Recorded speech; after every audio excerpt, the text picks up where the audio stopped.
Good morning, good afternoon, good evening, whatever time of the day it is. So you just watched a video that helped you make this, and you know it's going to get put in your composition book. We're going to focus on standard form first, but pretty quickly, and then we're going to move into vertex, which is what you've been exploring a lot in class. So standard form, you actually already have seen, which is just like it is your explicit form from module 1. So it's f of x equals ax squared plus bx plus c. And it's the same thing that you saw in module 1, where a is that second difference, which is the same. And b you usually had to solve for if we had a table. When you're using this, you'll know b, either you'll be finding it easily when you're going from one form to the other, or it will be given to you. And then c is your y-intercept. So we're going to do a couple notes about the importance of this, and then we're going to do an example where we're going to graph and show you all the parts. So axis of symmetry, which is, remember, if you have a parabola, then right in the middle, what that x value is at the vertex, that's going to be your axis of symmetry. That equation is a line.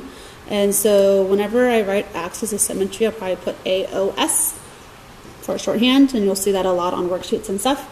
And it's an equation where x equals, and to find it, you take your equation that you have here, and whatever this b value is, you do the opposite. So if that's a plus, whatever that is, you'll put negative. And if that's a minus something, then it'll be a positive, because the opposite of negative is positive. So it'll be opposite of 2 divided, or opposite of b divided by 2a is your x value. So your x equals that to find the x value of your vertex, which is where your axis of symmetry is. And your vertex, going right to the next box, your vertex is x value of opposite of b over 2a. And then the y value is what do you get when you plug in this to your equation? What do you get out? So when you put this in for x, which is going to be a number by the time you've done the math, when you put this in, what do you get out when you simplify? So let's write ourselves a little note here, because it always helps.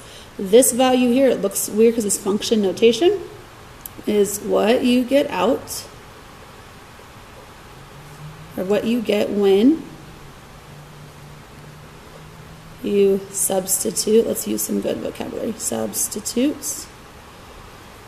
What you get when you substitute opposite of b over 2a for x in the equation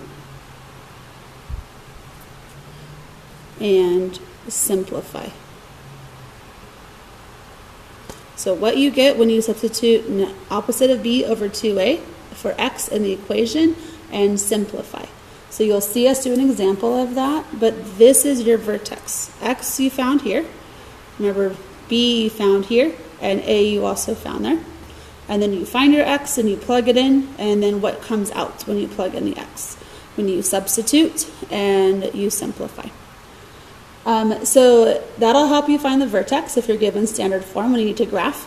And then important information, the real reason why we like standard form the most is that it tells me what my y-intercept is. That's the easiest thing to get from my standard form. And remember, that's just whatever c is. So the y-intercept is 0 for x, comma, c. And so take out a highlighter or something, and we're going to highlight the important part, like why I care the most about that function. So this is my standard form. I really care about it to find the y-intercept. It's the most useful of the 3 functions to find my y-intercept. And you're going to learn how to go from standard form, how to get vertex form, and from vertex form, how to get factored form, or vice versa. You're going to learn how to do all of that. Okay, so now we're going to put this in our composition book and do an example.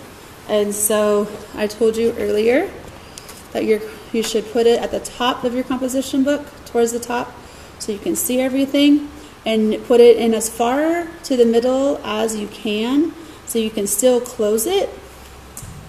So now I'm going to tape mine to hold it in place. You can glue yours or tape yours, whatever you have available at home. So I'm going to tape the bottom part also. You might not be able to see that, but that's okay. I'm going to open this up. That way it stays still for me. All right. So now we're going to have an example. We're going to do some math. We're going to use our standard form to be able to do all the important stuff that I want. So here's your example. So let's title this 3 forms of quadratic functions.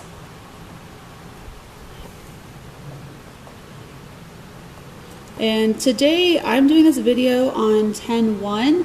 So I'm going to put today's date, whatever date you're doing this video on is the date that you're going to put there. So I'm doing 10/1. So I'm going to write my equation in pen, and then I'm going to switch to pencil for the rest of my writing. So we're going to graph this equation. F of x equals x squared plus 6x plus 6. I'm going to use my pencil for the rest of my work. So when you have your equation, you can see that you have this ax plus bx plus c. There is no number here, so remember that's really the number 1. So you first want to identify what is everything. So my first step is a is the number right in front of the x squared, so that's 1. My b is what's in front of the x term, which is 6, and my c is 6. So from there, I know right away that my y-intercept is 6. So I know my y-intercept is 0, 6. And so I can go to my graph and I can graph that. So 0 is in the middle and then up 6. 1, 2, 3, 4, 5, 6. Very top right there. That's my y-intercept, which is, and so I'm going to put y-intercept is 0, 6. So now I have 1 point.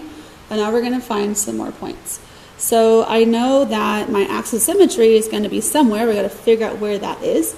And so remember that the axis of symmetry is when you do x equals the opposite of b over 2a. And so in this case, my b is a positive 6, so it's the opposite of that. So opposite of 6 divided by 2 times a, which is just 1. And so that would be negative 6 divided by 2 times 1 is 2. And so that gives me negative 3. So I know my axis of symmetry is negative 3. So I'm going to go over to negative 3 for my x value. So that's 0, 1, 2, negative 3 is here. That's not my point yet. I don't know if there's a point there or not, but that's the axis of symmetry. So I know my vertex is somewhere on that line. So this is my axis of symmetry, where x equals negative 3. So that's my axis of symmetry. So now I want to find my vertex. And so I'm going to take this, and I'm going to plug it in and see what I get. Okay, so axis of symmetry. That's what that is, y-intercept. I'm going to actually move my y-intercept over here so I have more room. So y-intercept is 0, 6, because I need room to find my vertex. All right, so my vertex, how do I find my vertex? I know that's x, and I've got to find my y. So I plug that in to here, I substitute it in, and I see what I get. So this is my x value. So I'm now going to do f of, this is my equation I'm using, x is not x anymore, we're going to substitute it for negative 3, equals, and then I have, that's just a 1, I'm going to, don't need it, parentheses, negative 3 squared, plus 6 times negative 3, plus 6, and now we're going to use order of operations and simplify. So f of negative 3 equals negative 3 squared is negative 3 times negative 3, which is positive 9, plus 6 times negative 3 gives you a negative 18. Be careful with your sign. And then plus 6. And now I'm just going to start adding left to right. 9 plus negative 18 gives you a negative 9. There's more negatives, so my answer is negative 9. Plus 6 That's what I did. Now negative 9 plus 6 gives me f of negative 3 equals negative 3. So my vertex, there's my x, and there's my f of what I got there, which is also negative 3. And sometimes it's the same and sometimes it's different, just depends on your equation that you have. So the vertex is negative 3, negative 3. So I'm going to go over to my graph, and I'm going to go negative 3. I knew it's here. I'm going to count down 1, 2, 3. There's my vertex. Vertex is negative 3, negative 3. So now I'm going to figure out the rest of my points. And I showed some of you this, and everybody else you're going to see now.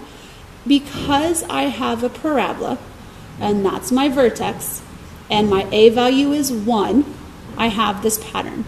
I can start at my vertex, and I'm going to go over 1, up 1.